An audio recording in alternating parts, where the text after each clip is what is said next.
छोटे पर्दे पर कई स्टार्स ऐसे हैं जिन्होंने श्री कृष्ण का रोल निभाकर अपनी अलग छाप छोड़ी है, लेकिन जब बता दें कि कृष्ण की आती है तो लोगों के जहन में एक चेहरा सामने आता है और वो है रामानंद सागर के सर्वदमन का। श्री कृष्ण के भक्त पूरे साल जन्माष्टमी का बेसब्री से इंतज़ार करते हैं। कृष्ण के जन्मदिन को उनके भक्त बड़े ही धूमधाम से मनाते हैं।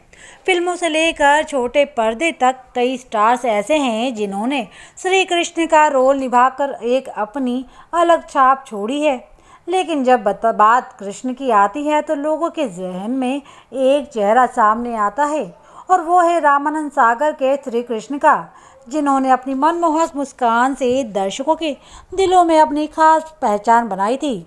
हाँ, हम बात कर रहे हैं श्री कृष्ण का रोल निभाने वाले सर्वदमन डी बनर्जी की। तो चलिए जानते हैं कि आज वो कहाँ हैं और क्या कर रहे हैं।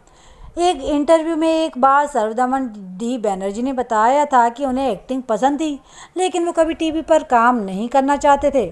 उनका मानना था कि फिल्म में दिया एक शॉट सालों साल लोगों को याद रहता है, लेकिन फिल्म टीवी का नहीं। वो टीवी को आर्ट ही नहीं मानते थे। इसके बाद जब उन्हें रामानंद सागर से बुलावा आया तो वो चले गए, लेकिन वो शो में काम तो नहीं करना चाहते थे। इसके बाद जैसे ही उन्होंने भागने की कोशिश की, उसी वक्त रामानंद सागर आ गए और कागजों का गट्ठर उन्हें थमा दिया और कहा, ये रहे तुम्हारे डायलॉग्स। बस फिर क्या था, उसके बाद जो हुआ सबने टीवी पर देख ही लिया है। सर्वदमन डी बनर्जी ने अपने इंटरव्यू में बताया था कि ये शो टीवी पर करीब 10 सालों तक चला। इससे मुझे वो पॉपुलैरिटी मिली जिससे हर कोई पाना चाहता है। ऐसा लगा कि कोई बम मेरे बेडरूम में गिरा हो।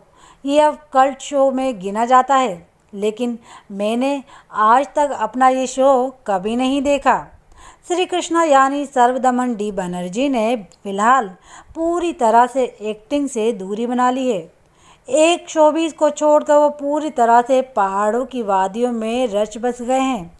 सर्वदमन इन दिनों शिव की नगरी ऋषिकेश में अपना एक मेडिटेशन सेंटर चला रहे हैं। इसके साथ ही वो पंख नाम का एक एनजीओ भी चलाते हैं। पंख के जरिए सर्वदमन करीब 200 बच्चों की पढ़ाई लिखाई का ध्यान रखते हैं और उत्तराखंड की करीब 50 गरीब महिलाओं को ढंग की ज़िंदगी बिताने लायक बनाने के लिए काम की ट्रेनिंग दिलाते हैं।